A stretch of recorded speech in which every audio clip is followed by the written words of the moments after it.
Students part 2 में हम लोग सीख रहे हैं the diary of Anne Frank. The diary of Anne Frank.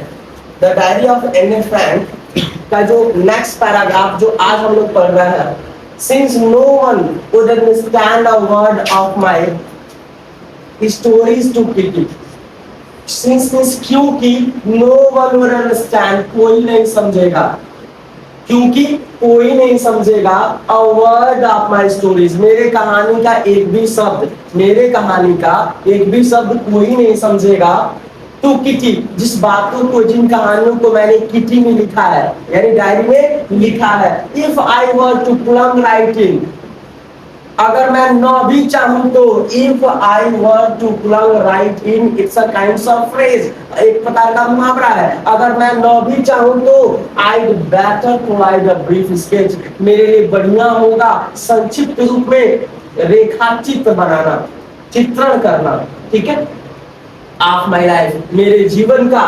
Much as I dislike doing so, much as I dislike doing so, जैसा कि ज्यादा इन चीजों से मैं क्या करती थी, डिसलाइक करती थी, नफरत करती थी।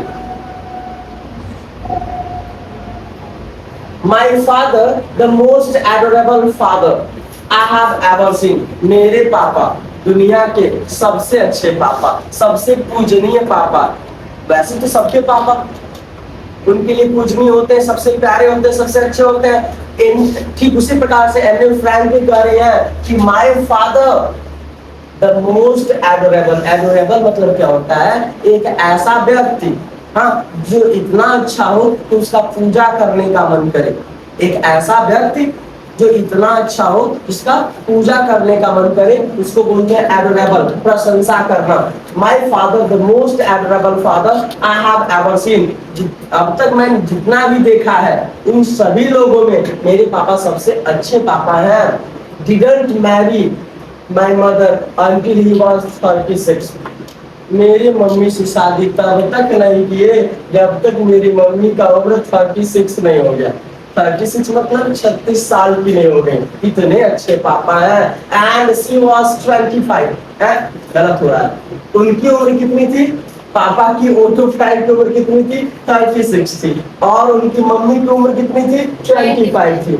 11 year difference between her parents age. Okay, my sister Margaret, मेरी बहन का नाम क्या था, मार्गरेट था, वाज बर्न इन फ्रैंकफर्ट, जो कहाँ पैदा हुई थी, फ्रैंकफर्ट नामक स्थान पर पैदा हुई थी, इन जर्मनी। किस स्थान पर, जर्मनी में, इन 1926। कब पैदा हुई थी, 1926 में। I was burn on 12 June 1929। I was burn, मैं पैदा हुआ था। आई वॉज बर्न मतलब मैं पैदा हुआ था ऑन 12 जून 1929। कब पैदा हुआ था, 12 जून 1900। हुआ था कि हुई थी जी, हुई थी, क्योंकि यह एन ए फ्रैंक के बारे में कहा जा रहा है। I lived in Frankfurt until I was 4, मैं जब तक 4 साल पूरा नहीं कर चुकी तब तक मैं कहाँ रही थी, फ्रैंकफर्ट नामक स्थान पर रही थी। My father immigrated to Holland in 1933, 1933 में मेरे पापा इमिग्रेट कर गए। इमिग्रेट का मतलब होता है एक स्थान को छोड़ के दूसरे जगह जाके शिफ्ट हो जाना, रहने लगना। यानी पापा होलैंड नामक स्थान पर चले गए 1933 में। My mother Edith Hollander Frank, mummy का नाम याद कर लीजिए। ये स्टूडेंट्स क्या नाम है, अंडरलाइन कर लीजिए। My mother Edith Hollander Frank, क्या नाम यार, Edith Hollander Frank went with him to Holland. 4 साल की बच्ची को छोड़ करके मम्मी और पापा कहाँ चले गए जी, होलैंड चले गए। इन सितंबर, किस महीने में, while Margaret and I were sent to Akan to stay with our grandmother, मैं और मेरी बड़ी दीदी, जिसका नाम क्या था, मार्गरेट फ्रैंक था, हम लोगों को एकेन नामक स्थान पर भेज दिया गया, जहाँ पर हमारी कौन रहती थी, दादी अम्मा रहती थी, दादी माँ रहती थी। हम लोग उनके साथ स्टे करने लगे। स्टे मतलब रहने लगे। I was sent to, again हो गया था ना, Margaret went to Holland in December. बड़ी वाली दीदी भी चली गई सितंबर, अक्टूबर, नवंबर, दिसंबर, 2 ही 3 महीने बाद मेरी बड़ी बहन जिसका नाम मार्गरेट था वो भी होलैंड चली गई. एंड आई फॉलोड इन फरवरी, और मैं भी पीछे पीछे. कब? फरवरी में चली गई. When I was plumped down on a table is a birthday present for Margaret. उस समय मुझे टेबल पर मार्गरेट के सामने रख दिया गया. किसके रूप में जी? बर्थडे गिफ्ट के रूप में. देखो तुम्हारा बर्थडे गिफ्ट है, लो इसको खेलना, इसको खिलाना. ठीक है. I followed him family when I was plumped down on the table is a birthday present. Birthday present मतलब बर्थडे का उपहार के रूप में. किसके लिए जी? मार्गरेट के लिए. तो वैसे ज्यादातर बड़ी दीदी लोगों जो लोग होती हैं वो अपने छोटे भाई बहनों को संभालती हैं, हाँ उन्हें प्यार करती हैं, उन्हें माँ जैसा प्यार देती हैं. ज्यादातर यह सीन देखने के लिए मिलता है. ठीक है. उनके सारे क्रियाकलाप को वो करती हैं और उनका ध्यान देती हैं. सारी बहन, मेरी भी बहन भी ऐसा करी है मेरे साथ. ठीक है. या ख्याल रखती है, अपने साथ स्कूल ले जाती थी, अपने हिस्से का खाना, अपने हिस्से की मिठाई मुझे खिलाती थी. आप लोग भी ऐसा करती होंगी या फिर आप लोग की बहनें भी करती होंगी. ठीक है.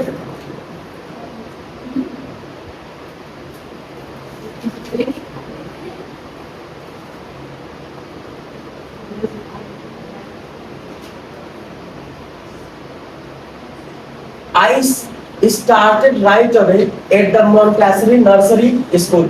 I started right away. मैं अभी हाल ही में शुरू किया है. At the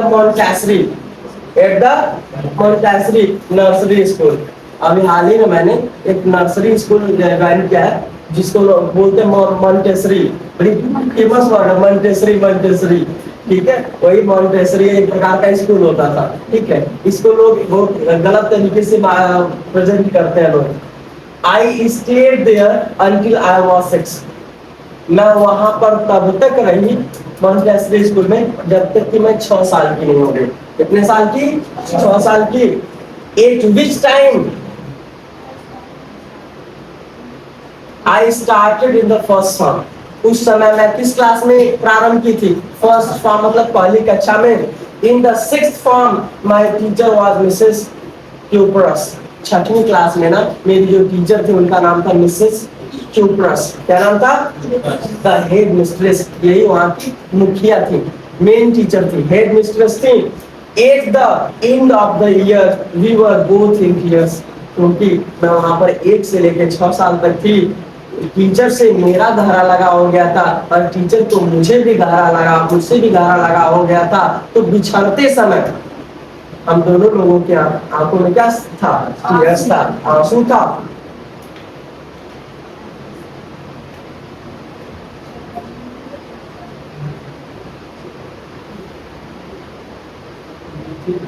Okay. As we sat, a heart-breaking farewell. फिर भी हम लोगों को कहना पड़ा, हम लोगों ने एक दूसरे को हार्ट ब्रेकिंग, दिल को तोड़ देने वाला हम लोगों ने क्या कहा? गुड बाय कहा कि भाई चलता हूँ, अच्छा चलता हूँ, दुआओं में याद रखना. इन द समर ऑफ 1941, 1941 के समर मतलब ठंडी के मौसम में. किस मौसम में? ऑफकोर्स गर्मी के मौसम में. इन द समर ऑफ 1941 यानी 1941 के गर्मी के मौसम में ग्रैंडमा वैली, दादी माँ भी बीमार पड़ गई. And had to have an operation. और इतना बीमार पड़ गई कि ऑपरेशन करना पड़ा. So my birthday pass with little celebration. इसलिए भाई दादी माँ बीमार है, उनका ऑपरेशन हुआ है, तो डीजे तो चलेगा नहीं, केक तो कटेगा नहीं, तो बस किसी तरह कहाँ चलो तुम्हारा बर्थडे है, छोटे से सेलिब्रेशन से बर्थडे सेलिब्रेट कर लिया गया. ग्रैंड माँ डायड इन जनवरी. दादी माँ की मृत्यु भी हो गई इन जनवरी 1942, 42 में. No one knows how often I think of her. कोई नहीं जानता कि मैं अपने दादी माँ को कितना मिस करती हूँ, कितना सोचती हूँ. एंड स्टिल लव हर, भले अब वो दुनिया में नहीं है लेकिन मैं उन्हें कितना याद करती हूँ। This birthday celebration in 1922 was intended to make up for the other. 1942 का भी लोग मेरा बर्थडे था, इस बात पर छोड़ दिया गया कि अब अगले साल मनाया जाएगा। दादी माँ नहीं रही तो किसी के मर जाने के बाद बर्थडे कैसे मनाया जाएगा, घर में खुशियाँ कैसे मनाया जाएगा।